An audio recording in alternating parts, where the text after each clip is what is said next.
다음 질문으로 넘어가도록 하겠습니다. 뭐 페미니즘이나 퀴어 같이 젠더 이슈가 문예지 중심의 이 단편 소설에서 중요하게 다뤄진 지는 너무 오래돼 갖고 뭐 이거를 그렇게 다시 오래되지 않았어요. 그래도 한 2000 5년, 2016년, 4, 5년. 2016년 이후. 지금 한 2, 3년이면 후딱후딱 트렌드가 바뀌는 이 판에서 오랜 기간 제가 피부로 느끼기에는 오랜 기간 가고 있다는 생각이 듭니다. 뭐 토다는 겁니다. 어쨌든 그래서 이번 작품집 또한 예외가 아니기 때문에 이 관점에서 이야기를 하는 건 좀 진부한 것 같고요. 그래서 이번 수상작들이 기존 작품하고 비교했을 때 젊은 작품답게 주제에 대한 접근이나 아니면 뭐 소설적 형상화 이런 것들이 차별적으로 이루어졌는지 요거에 대해서 이야기를 한번 나눠보고 싶습니다. 이 작품집 전체적으로 어떻게 보셨는지 말씀해 주시면 좋을 것 같습니다. 먼저 박건일 선생님. 뭐 특별히 제가 드릴 말씀이 없는 게 아까 제가 말씀드렸던 두 작품 외에는 별로 제가 코멘트 하고 싶지 않아요. 나쁜 말이 나올 것 같아요. 심한 말이 나올 것 같아서 별로 얘기하고 싶지 않고 일단 저는 솔직히 얘기하면 대상 작품은 왜 대상일까 하는 생각을 했어요. 읽으면서. 그래서 물론 뭐 못 쓴 작품이라고 생각하지는 않는데 작품의 소재라든가 주제의식이라든가 구성이라든가 이런 측면에서 전하영 작가의 대상작이 왜 심사위원들이 이 작품을 대상으로 뽑았을까? 심사위원들이 쓴 글을 봐도 납득이 잘 안 되는 그랬던 생각이 나고요. 다른 작품들 뭐 예컨대 한정현 작가나 서희재 작가가 쓴 작품들은 읽으면서 잘 이해가 안 됐습니다. 그래서 이 서사 자체가 잘 이해가 안 됐고 물론 제가 머리가 나빠서 이해가 안 돼서 절대 그렇게 생각 안 하면서 또 합니다만은 어쨌든 그래서 제가 드릴 말씀이 없다. 나머지 작품들에 대해서는 그래서 다른 분들께 마이크를 넘기겠습니다. 마이크. 전하영 작가의 대상 수상작 같은 경우에는 사실 좀 고민해볼 만한 여지가 있죠. 이 작품이 이제 나머지 작품들하고, 그러니까 저도 이 작품이 소설적으로는 잘 짜여진 작품이고 충분히 어느 정도 특색 있는 이제 이야기 전달을 수행했다고는 생각을 하는데 이거를 이제 9집의 대상을 줬을까라고 생각을 했을 때는 약간 좀 이거는 문학하는 사람들 특유의 이 어떤 통쾌함이 조금 더 이 작품을 통해서 같이 어떤 조금 더 이제 통쾌함이 뭐죠? 그러니까 장피에르 같은 어떻게 보면은 문학한 남 어떤 전형적인 네. 인물에 대한 굉장히 이제 어떻게 보면 잘근잘근 이제 해체 조립시켜서 잘 보여주고 있는 이 여성들의 시선으로 어떻게 그러한 방식으로 기존에 있어 왔던 마치 기성 문인을 그리고 특히 이 나이스하지만 동시에 누군가에 대하여 위계를 작동시키고 혹은 누군가에 대하여 매혹을 불러일으키고 특히 20대 젊은 여성에 대한 여기서 한결같은 20대 여성에 대한 취향이라고 딱 묘사되어 있는 그런 종류의 어떻게 보면 자기의 욕망을 전시하는 데에도 거리낌이 없었던 기존의 이제 이런 어떤 남성적 모델을 굉장히 거침없이 한편으로는 또 여기 안에 동경이 없진 않잖아요. 그 시기에는 어떻게 그에게 매료되었는가에 대한 것도 되게 설득력 있게 잘 묘사는 되어 있단 말이에요. 그러다 보니까 이런 것들을 이제 비판적으로 또 이제 다시 되새김질하는 과정. 이 과정이 저는 실제로 문학판에 있는 사람들에게 있어서는 꽤 통쾌함을 주는 지점, 혹은 요즘에도 여전히 동시적인 이 주제로서 실제로도 요새 보니까 또 나이 많은 남성의 젊은 여성에 대한 취향들이 또 여기저기에서 화제가 되고 있긴 하더라고요. 어떤? 뭐 워낙 많아서 아 그래요? 그래서 여기저기에서 그런 것들이 또 동시적인 화제이기도 하고 이런 것들이 반영되었을 때 전하영 작가 그것을 어쨌거나 또 문학적이고 소설적인 형상화를 통해서 잘 표현하는 데 성공했기 때문에 근데 이거는 이제 제 생각엔 그건 있는 거죠. 아쉬움이라고 할 수 있다면은 이게 어디까지나 또 문학하는 사람들 혹은 또 문창과라고 하는 시스템이나 아니면 어떤 예술에 대한 예술이죠. 무엇보다도 예술이라고 하는 거에 대한 지향성 안에서 이 시스템을 밟아온 특히 여성들이 가질 수 있는 가장 문제적 현실들을 굉장히 노골적으로 보여줬기 때문에 가지는 이런 어떤 통쾌함 혹은 이제 이런 감성은 있을 것 같은데 다른 한편으로 보면 이게 굉장히 이제 그런 의미에서 좀 읽어낼 수 있는 사람들이 좀 제한적이지 않나라는 생각도 좀 아니 근데 저는 들었거든요. 읽어내고 안 읽어내고를 떠나서 그러니까 이 소설에서는 저는 이제 한 두 가지 정도가 주목이 됐는데 하나는 그 피에르 장피에르. 장피에르 같은 그런 캐릭터를 우리가 주변에 많이 보잖아요. 저희는 근데 많이 보죠. 사실은 이런 캐릭터 있지만 그런 키와 외모와 무드를 가진 사람은 없죠. 거의 없죠. 훨씬 그보다 열악합니다. 그러니까 그보다 열악하죠. 근데 이제 이 사람의 경우에는 이 남자가 어떤 그 가지고 있는 어떤 그 분위기, 아우라, 그리고 뭔가 어떤 그 지적인 정말 뛰어난 그런 지적으로 뛰어난 그런 사람인 거 아니에요. 그리고 아직 그런 이 얘네들을 만났을 땐 미혼이었고 그리고 거기서 이제 뭔가 이렇게 스스로를 소외된 자, 이 세계로부터 버림받은 자. 근데 이 사람이 사실은 운동권이었는데 전향까지는 아닐지 모르겠지만 그만두고 유학 가가지고 유학을 어떻게 가겠어? 부모 돈으로 유학 갔다 와가지고서는 그러고서는 결국 교수가 된 거 아니에요. 그러니까 이 사람은 그렇게 세상으로부터 소외받은 사람이 아니었다. 되게 근데 언제나 기반적이죠. 이런 남자들의 특징이 자기를 청년으로 의식하고 난 영원한 청년이야. 60대도 청년, 70이 돼도 청년, 자기를 무슨 청년, 예술 청년으로 그렇게 생각하고 자기를 언제나 예민하고 뾰족한 상태로 만들어 놓는 그런 남자들 있잖아요. 날 건드리지 마. 난 청년이거든. 예민한. 막 이런 거 있잖아요. 그러면서 자기가 60대고 70대도 나는 어린 애들과 소통할 수 있다고 착각하는 거예요.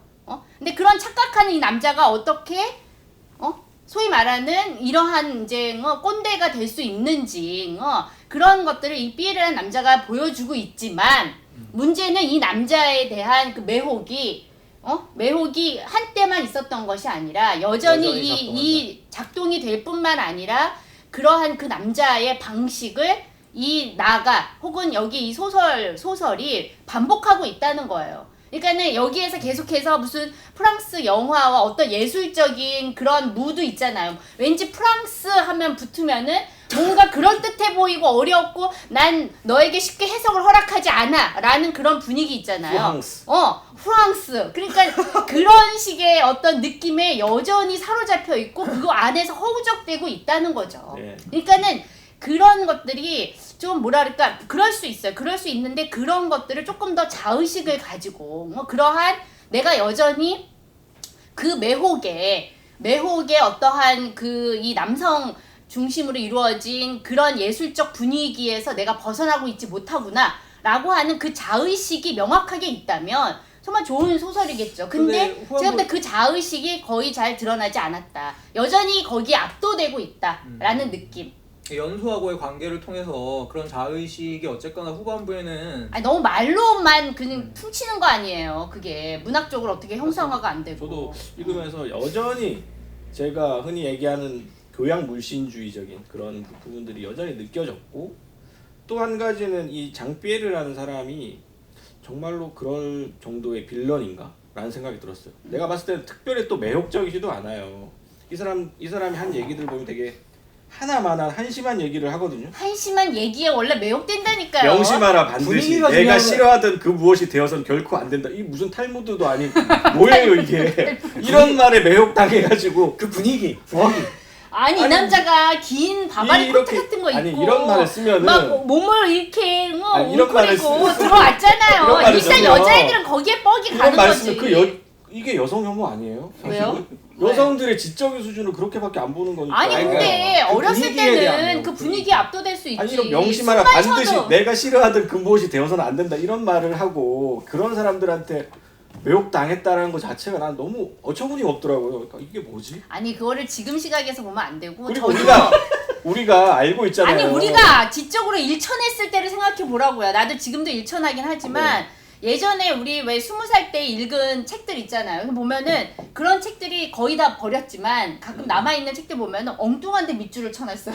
그러니까 내가 생각할 때 아니 근데 아까 저는 시민 선생님한테 동의하는 게 정확하게 이 사람이 혐오하는 그 지점에 이 사람 문장이 서술돼 있어요. 그리고 수없이 등장하는 많은 소설과 영화들인데 저는 약간 의아했던 게 그래서 저도 웬만하면 작품을 읽고 나서 이 비평은 안 보거든요. 그러니까 이 해석에 관한 걸 왜냐면 제가 해석에 영향을 받을까 봐. 그러니까 주로 이제 제가 해석을 내리고 해석을 보긴 하는데 이 작품은 곧바로 직진을 했어요.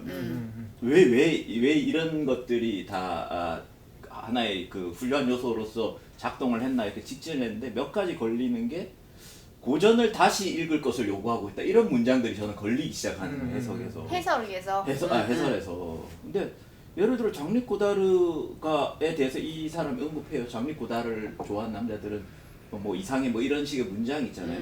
근데 이 문장이 장리 고다르라는 어떻게 보면 우리 영화사의 거의 문법을 뒤바꾼 걸출한 예술가의 작품을 재해석해야 되는 여지가 있는 것이며 여지를 주는 것이며 장 피에르가 그런 사람들의 영화를 좋아했다고 해서 우리가 그 사람들의 영화를 재해석해야 하는 것이며 또 줄리언 반스가 나오잖아요.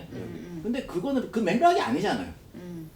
이 줄리언 반스가 이걸 했을 때는 그 여자에 대해서 정의 내리는 맥락이라기보다 자기가 그때 한때 찌질했던 시절의 여자들을 어떻게 보았는가에 대한 그 얘기잖아요. 그리고 사실 이 이야기를 쭉 읽어보면 그 줄리언 반스가 자신의 그 여성에 대해서 찌질한 사고를 가지고 있고 이거에 대해서 되게 반성적이고 성찰적으로 이야기가 전개된단 말이에요. 근데 그 문장이 뚝 떨어져 나온 다음에 갑자기 우리는 기록하는 여성이 되어야 돼 라고 얘기를 해요. 좋게 말하면 영화적으로 몽따주인데 그러니까 A와 B가 충돌해서 C라는 새로운 의미가 나오는 좋게 말하면 몽따주지만 이 정도의 정보 가지고 줄리안 반스의 소설을 우리가 다 재해석해야 하고 그 다음에 갑자기 그 누구죠 수연이라는 그 여성이 갑자기 주체적인 인물로 변신한다라고 우리가 납득해야 하는가? 연수 아니에요? 연수인가? 연수. 그런 점들이 문득문득 의문인 거예요. 그리고 또 하나는 장 피에르가 마치 가스라이팅하는 것 같은 문장이 몇 개 있어요. 그 아마도 그렇겠죠. 사랑받는 일이 얼마나 많은 노력을 필요한데 이런 게 이제 그 연수가 적극적으로 장 피에르에게 동화되려고 하는 거고 그 다음인가 장면이 이제 그 미키 마우스 뭐더라? 그거에 대해서 취향을 이제 장 피에르가 지적하는 데 있어서 자기가 부끄러움을 느꼈다라고 되어 있는데 그러니까 이거를 가지고 이제 장 피에르가 교묘하게 심리 조장을 해서 자기에 대한 어떤 경향성을 유지하려고 한다라는 느낌으로 보여요. 제가 볼 때는. 근데 그게 맞나? 새로운 의문이 드는 거예요. 자꾸만. 그거랑 그 다음에 연수가 이 사람한테 반한 건 다른 차원의 얘기일 수도 있거든요. 근데 그게 마치 가스라이팅 한다는 그 지적인 나이 많은 권위 있는 남자가 젊은 소녀들을 가스라이팅 한다는 느낌으로 이게 접근하는 게 맞나? 그래서 저도 마지막에 연수의 심리가 이제 바뀌는 지점, 그러니까 사실 결혼 이후에 이제 남편이 자기에게 가슴 확대 수술을 요구를 하고 그런 거에 대해 이제 일어났던 남성에 대한 또 다른 그 환멸 속에서 이혼한 이후에 이제 어떻게 보면 나하고 연락이 다시 닿아서 어떻게 보면 장 피에르에 대한 기록의 재구성을 수행하는 과정인 거잖아요. 근데 이런 연수의 삶에 대한 또 처리도 사실은 조금 단락적이라는 생각이 들긴 하죠. 그러니까 차라리 처음에 그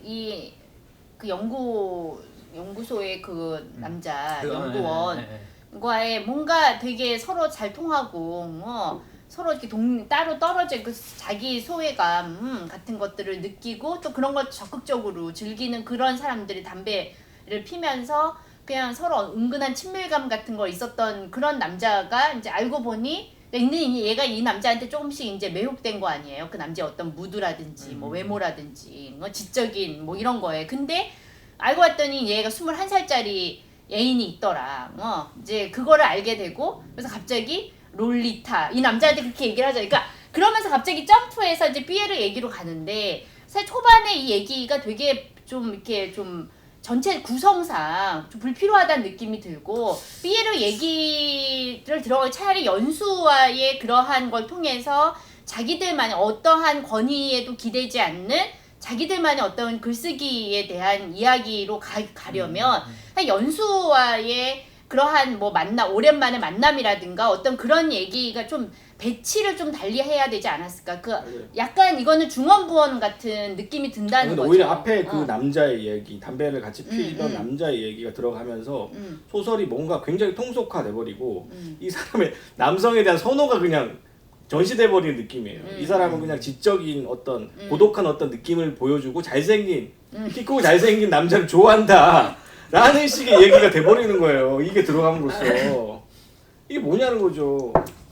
그래서 약간 물론 그 이제 부분이 조금 그렇죠. 장피에르로 어떻게 보면은 이 은유적인 연결성을 그렇지, 확보하기 그걸 확보하기 위한 걸 위해서 의도는 알겠는데 여전히 장피에르는 많던데 장피에르가 그때는 젊었으니까 결혼 전이니까 그런 식의 관계가 일종의 연인 관계, 그냥 뭐 제자랑 스승과 제자 사이의 어떤 연인 관계, 뭐 이런 식으로 이야기 될 수 있었지만 이제는 결혼을 하고 이 사람도 자식이 있고 근데도 여전히 취향은 20대고 자기 제자들과 그런 식의 관계가 있고 무리를 빚고 그런데 여전히 이 사람은 어떤 그 학계에서 탄탄한 위치를 이제 점유했기 때문에 이 사람은 이제 그 자리를 계속 지키고 있고 그러니까 약간 이제 그런 식의 이제 얘기로 가는데 차라리 이 장피에르라는 그 사람의 그 추한 몰골을 그러니까 그때는 나이가 어리고 그렇게 젊었고 잘생겼고 그래서 추위를 타는 그 모습이 멋졌지만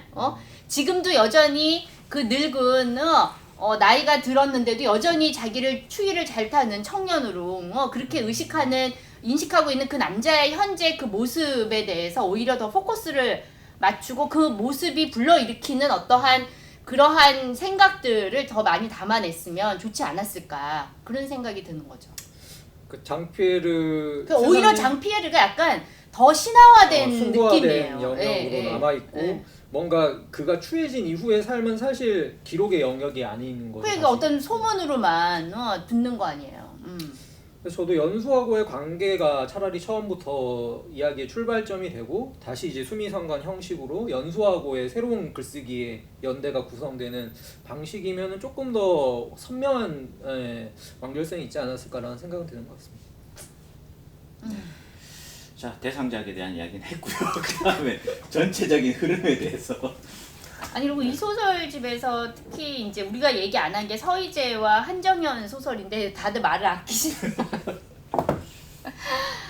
이게 저는 사실은 이게 서희재의 0%를 향하여가 아까 이제 우리 들어오기 전에 이제 이 소설이 너무 이제 두서없이 그 독립 영화계의 어떤 그런 현실 그럼에도 불구하고 독립 영화를 포기할 수 없다라는 그게 이제 어떤 할머니도 이제 독립 영화를 하게 되는 다 1인 1 독립 영화 만들기 뭐 아무튼 그런 식으로 가는 거 아니에요. 근데 좀 이게 두서없는 넋두리나 신세한탄처럼 느껴지기는 하지만 약간 이제 이러한 얘기들이 우리가 어떤 이 좀 이렇게 소수가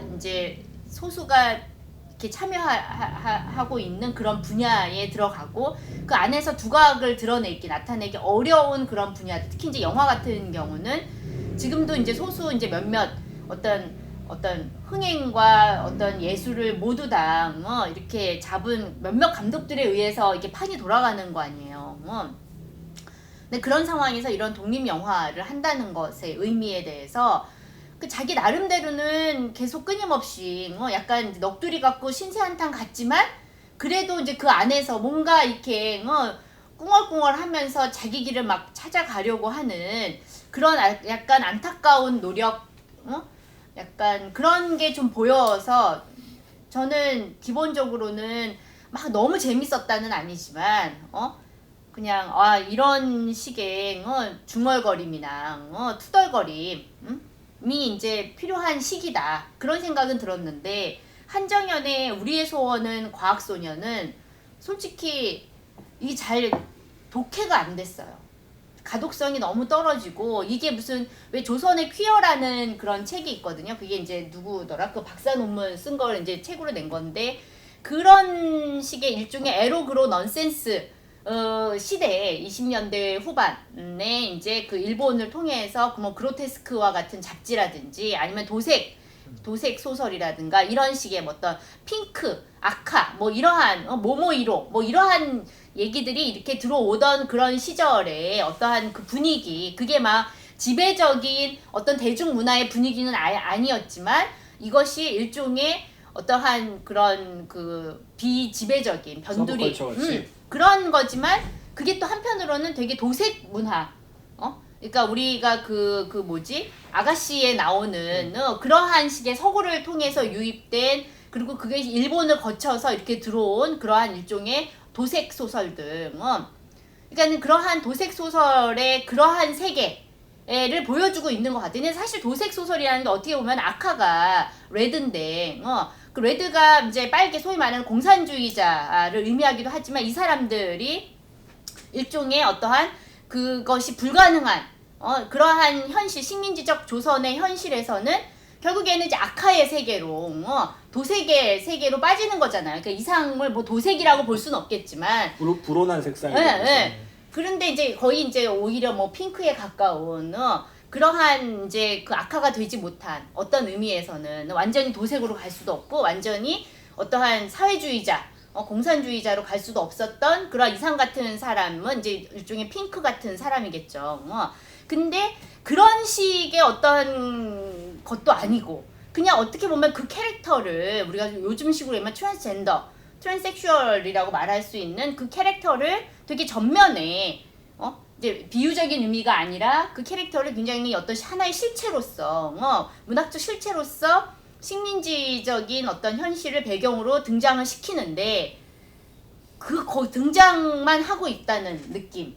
그래서 그 캐릭터가 정확하게 잡히지도 않고 그래서 이게 식민지적인 현실에서 어떤 그 캐릭터와 지금의 어떤 그 캐릭터와 이게 어떻게 연결이 된다는 건지 그것도 작가의 머릿속에만 있다는 느낌이 들어요. 그게 이렇게 잘 드러나진 않고 뭔가 식민지 시대 에록으로 넌센스의 그런 시대를 어떤 그 분위기를 막 이렇게 살리려고는 했지만 그 잘 드러나진 않았던 것 같다. 그러니까 너무 좀 뭔가 이렇게 막 그 여러 가지 자료나 그런 얘기들을 이렇게 막 이렇게 짜맞추고는 있는데 그게 되게 힘겹게 막 이렇게 그 글자들에 이렇게 약간 압살되면서 이렇게 가고 있는 것 같다는 그런 느낌이 들었어요. 그래서 소재 자체는 되게 흥미로운데 그냥 거기에서만 그치고 있다는 느낌?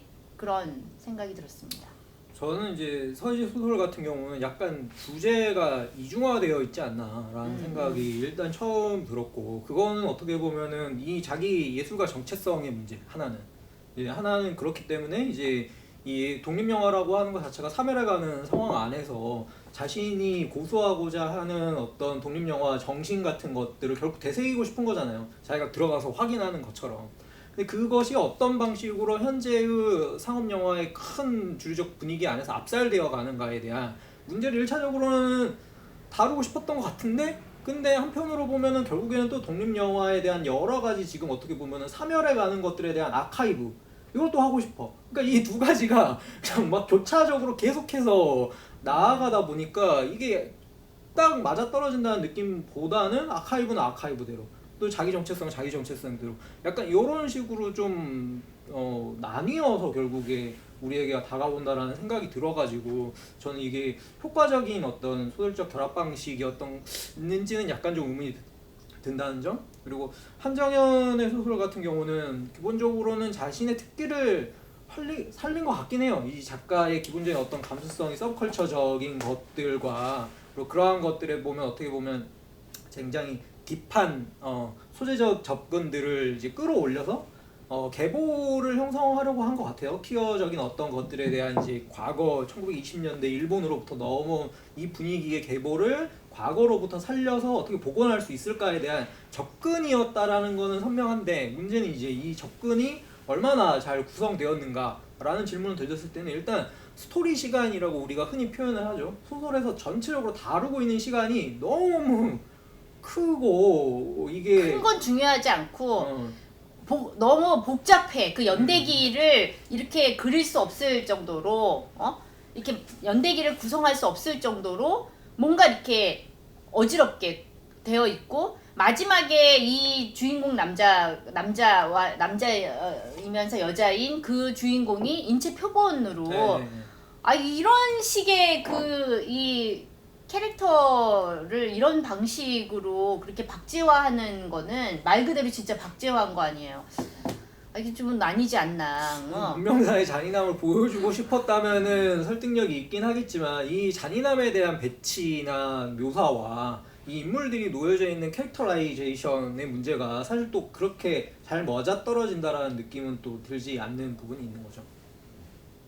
저는 소위제 무슨 0%? 연프로를 향하여. 저는 이게 어떻게 보면 예술을 하는 일에 음. 대한 이야기를 하고 싶었던 게 아닐까. 독립에 국한된 건 아니고.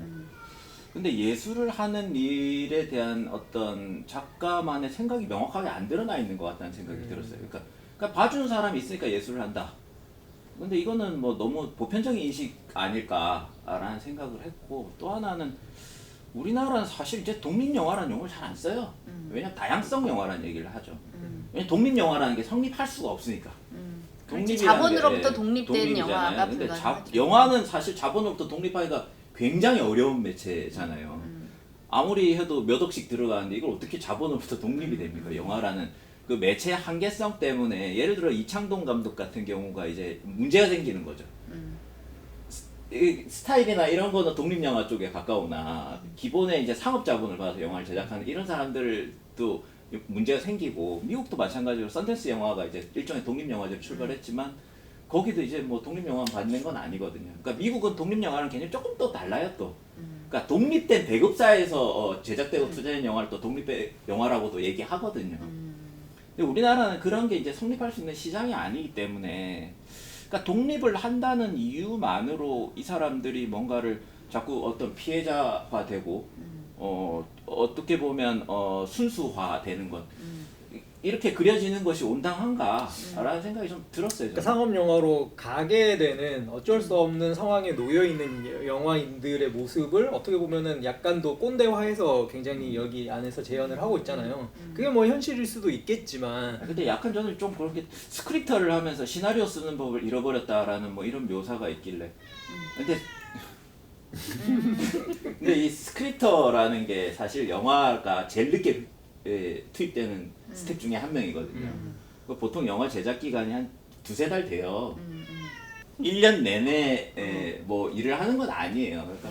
그러니까 실제로 많은 영화인들이 일 없을 때 편의점 알바라도 하면서 시나리오를 써요.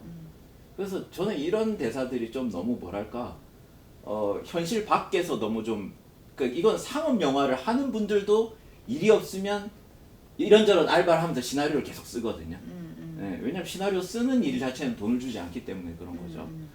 근데 이런 식의 묘사가 자꾸만 너무 기성판, 상업판을 어떤 가해자화시키고 너무 악으로 설정하고. 이분법적으로 그렇죠. 좀 구성되어 예, 있죠. 그런 게, 그러니까 이 소설의 형식 자체는 뚜렷한 갈등을 매개하면서 펼쳐지는 건 아닌데, 정작 이 안에 녹아있는 이 작가의 인식은 좀 이분법적인 느낌을 좀 많이 받았어요.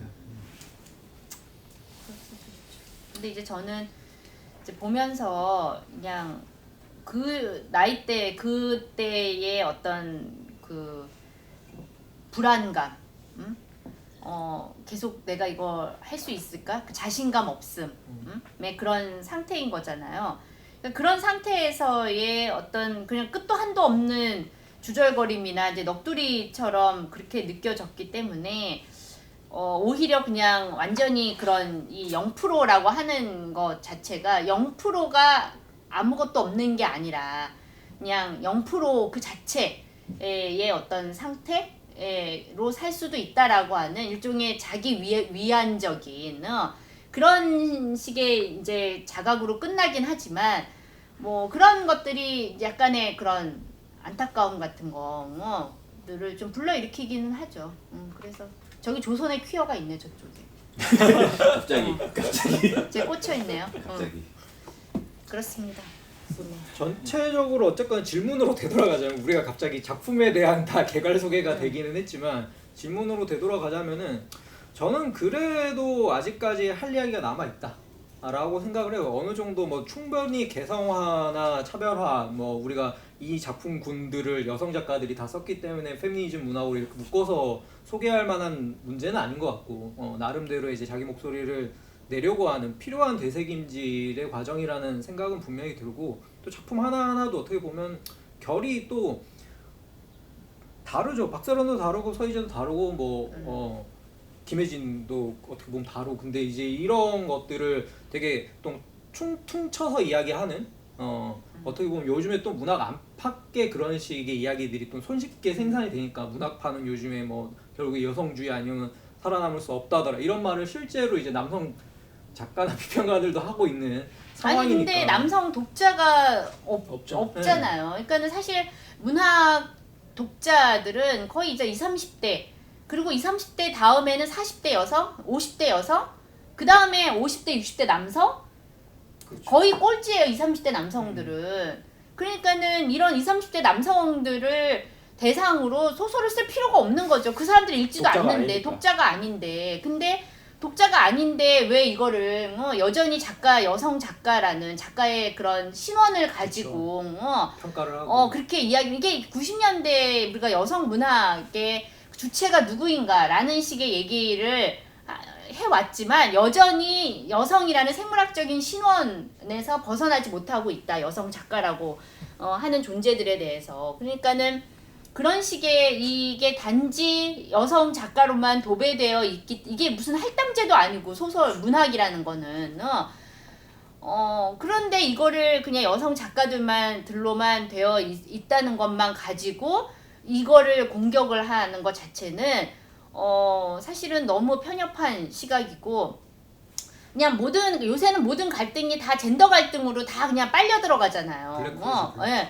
그러니까는 그런 방식으로 어떤 문단 내에서의 그런 여러 가지 얘기들을 다 그냥 이런 젠더 갈등으로 이게 이 젠더 갈등만 다루고 있기 때문이 아니라 그런 식의 얘기들이 여전히 이러한 것들을 둘러싸고 있기 때문에 그렇기 때문에 더 계속해서 이제 얘기를 할 수밖에 없는 거죠. 그런 여지를 계속 주는 거죠. 이 상황이. 그래서 평점 테러가 너무 좀 모든 것들을 다 어떤 평점으로 그리고 자기 네티즌 의견으로 이러한 것들로 이제 다 얘기가 될 수 있고 그걸 통해서 판단할 수 있고 우리가 뭔가 실력 행사를 할 수 있다는 그런 그 착각들 그게 문학의 독자가 그렇게 많지 않기 때문에 그렇게 여기에는 적용되지 않는다는 이게 거. 평점 테러가 너무 이상한 방식인 게 불매를 할 수 없거든요. 왜냐 원래 안 샀어. 그 불매가 안 돼. 사는 사람은 계속 사요. 그러니까는 뭐 하든지 말든지죠. 어떻게 보면.